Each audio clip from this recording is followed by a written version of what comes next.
সেদিন সকালবেলা বরের সাথে দীঘার সমুদ্রে চলে গিয়েছিলাম। আর গিয়ে দেখি সমুদ্রে জোয়ার এসেছে, ব্যাপক ঢেউ। আর এই দেখুন এখানে ছোট ছোট বাচ্চারা নিজেদের জুতোগুলোকে নিয়ে সমুদ্রের জলে ছুঁড়ে ছুঁড়ে মারছিল।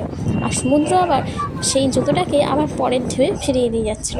বেশ মজাই লাগছিল কিন্তু এই দৃশ্যটা দেখতে, কারণ আমরা জানি সমুদ্র কিছুই নেয় না।